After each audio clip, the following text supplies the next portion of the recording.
Hi there.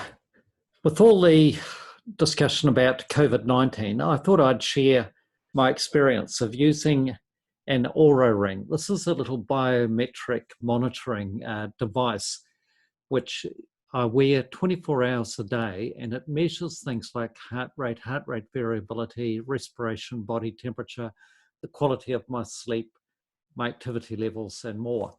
And so this is it here. And it recorded some very interesting data when I caught a bad viral infection. I don't know whether it was the COVID-19, but it certainly coincided with it because I'd been to a couple of international conferences, nutritional medicine conferences for that matter, and was at a backpackers on the way home, and I sat next to a German tourist who was coughing and spluttering while I was having my dinner.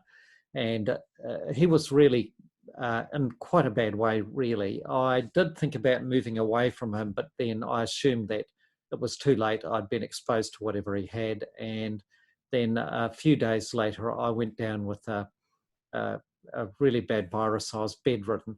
Whether it was COVID-19, I don't know.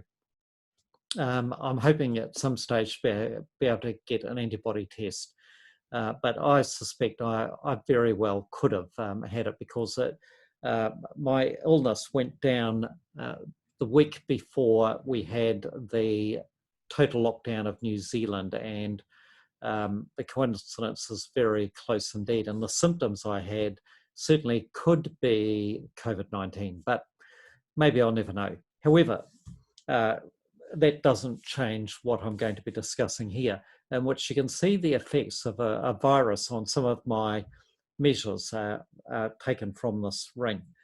Now, if we look here, you can see that in the weeks leading up to here, and this on March the 18th is when I had the plunge, and you can see how my sleep took an almighty plunge. So even though I spent all day in bed, basically from Monday through till Thursday, I was having very poor sleep indeed. And in fact, on Wednesday, you could say that I barely slept at all, even though I was in bed. But that's because I was feeling very sick.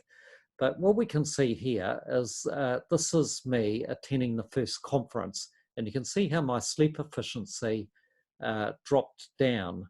And then when I got back home, a little bit of recovery, and then travel off to the next conference, and the disturbance of my sleep, and then the infection setting in on the Monday night.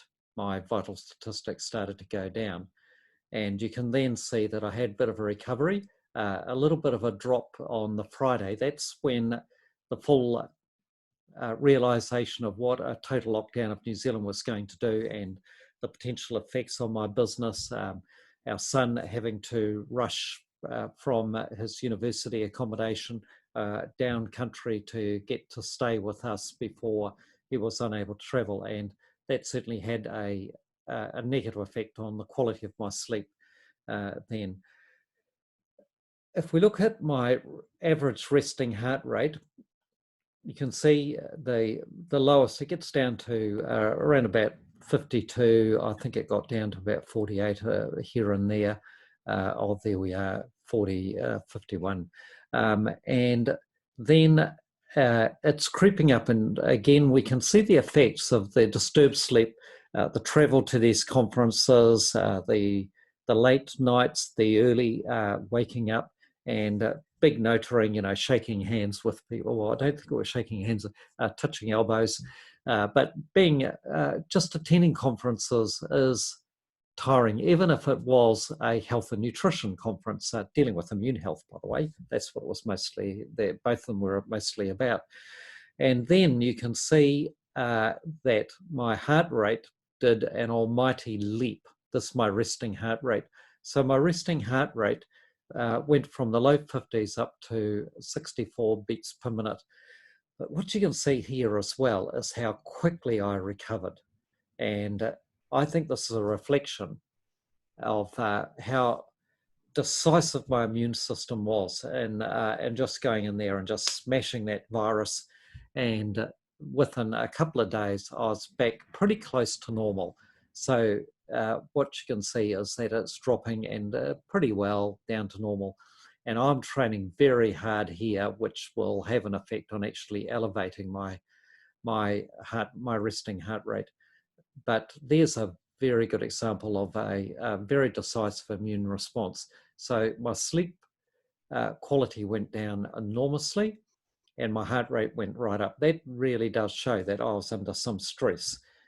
It's my immune system responding. If we look at my readiness, and this is my readiness for action, all of the measures all put together to say, is Gary ready for running a marathon? Is he ready to really sock it to people? And again, there's 82% is around about my average, and it jumps up and down, and very much influenced by lack of sleep, attending conferences and so on, overtraining, etc. But the all-time low is on the Wednesday of the 18th of March when I was bedridden. Basically, I got up Tuesday morning and I just said to my partner, Alofa, I'm sick. And I just went back to bed. I didn't eat anything for 2 days, and I just lay in bed and just was a bit of a miserable sad sack, to be honest.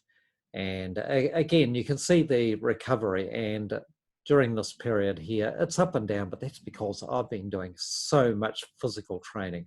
I've been training very, very hard. So there again, a nice correlation. My readiness score dropped.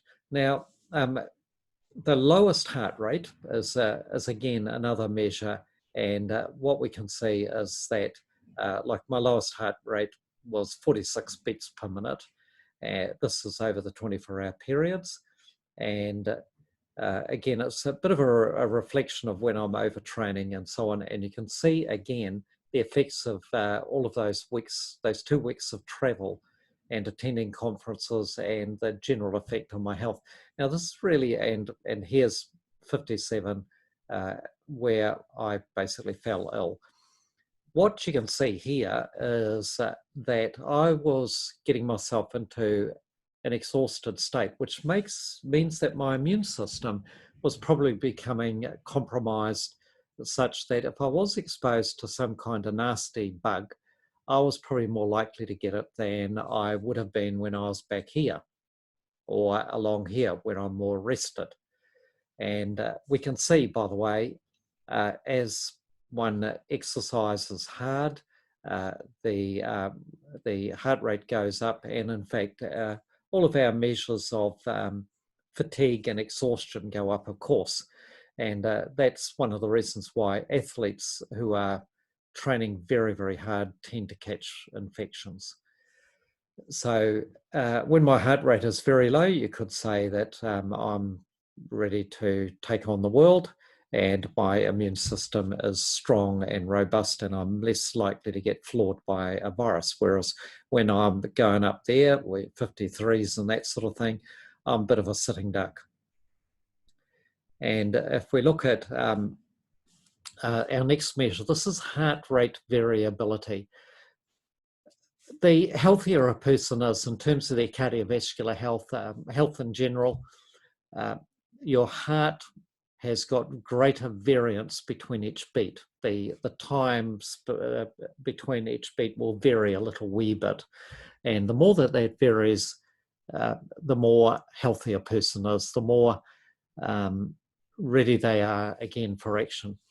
And so we want the heart rate variability to be up at the peak. So you can see I hit an all-time high on April the 19th, and at 44. My average is 30. It's always low on the lower side because I'm doing so much hard physical activity. And each of those troughs here is probably when I did an exhausting training session, and leaving me with a lowered heart rate variability for the next 24 hours. And then it recovers, and then I go out and smash myself again. and away she goes. Now, what you can see is that the all-time low was again perfectly coinciding with when I caught that virus. And again, what is really good is you can see how quickly I bounced back. So I bounced back by Thursday, and then Friday, Saturday, Sunday, and then I am back into things. And in fact, by Friday, I was back almost into full steam ahead with regards to training, but just holding back a little bit, knowing that I needed a little wee bit more recovery. And temperature, the final reading. There are more, but let's have a look at this. So a nice low temperature overall, or a nice steady temperature, I should say. And then 18th of March, a peak. My temperature was 1.7 degrees above the average. And again, what is really great is how quickly it dropped down again. I've invested in my immune health, in my health in general. I've got 20 years of very deliberate investment through hair tissue mineral analysis testing, having a very healthy diet guided by that testing, taking certain supplements, attending conferences on the subject. And so I, despite my age, feel that I have got a good, robust immune system. And if an infection does come along, my immune system isn't going to dither. It's going to go in there and it's just going to respond like a really healthy immune system should. And this is what all of us should be aspiring to. We should have very robust immune systems. That is the most important thing that we need in order to remain healthy, to have long and healthy and disease-free lives. So what you can see here, body temperature Monday, and then by Tuesday, it's going up, and it peaks. I'll have a fever, and then the temperature drops. In fact, drops down to a nice low level, and then I'm back to normal. Now, just a point about fever. We should welcome fever. The onset of fever is a signal that our immune system has recognized an invader and it is responding. And one of the responses is to increase body temperature. Viruses generally dislike high temperatures, and our body uses that to its advantage. It is not a good idea to use drugs to reduce fever. You're almost always, when somebody gets a fever, is they will take various medications to bring the fever down. That's not a good idea. If one has got a headache from the fever, use a cool compress on the forehead, get some cuddles. If the temperature gets too high, then have a tepid bath to cool down. But don't use drugs to interfere with the immune response unless your doctor says otherwise. Just don't go there. Don't get those over-the-counter anti-fever meds. Just stay away from them, and use grandma's remedies and consult a doctor if necessary. Once the fever breaks, you know that you have won the battle. You want a very decisive immune response so that that virus does not linger. And what you can see from my readings here is the virus did not linger.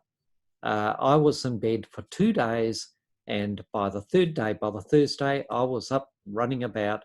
I was as good as better. And what better to have to, after the fever is broken and your stomach is starting to say, hey, it's now time to start eating, than grandma's chicken soup broth recipe. There's nothing like a chicken broth to basically get you up and going after a fever. So I'll leave it at that, but I hope you found this interesting, and I'm hoping at some stage I'll be able to do an antibody test to find out whether or not I had COVID. Oh, by the way, my partner, who was exposed to me, has had no signs or symptoms of anything, but I'm not surprised. She has a cast iron immune system. It's really quite disgusting. I wish I had an immune system like hers. And that's certainly one of the things we see with these sorts of viruses, is that some people can be exposed to an infection and have absolutely no symptoms whatsoever, have a very decisive immune response, and then have lasting immunity. And by the way, that's what I hope I've got. I hope I've been exposed to COVID-19, and I hope that it means that I am immune. And that would be absolutely wonderful if that's the case. Righto, well, look, thank you for taking the time to listen and to watch what I have had to say here. Keep healthy and keep safe.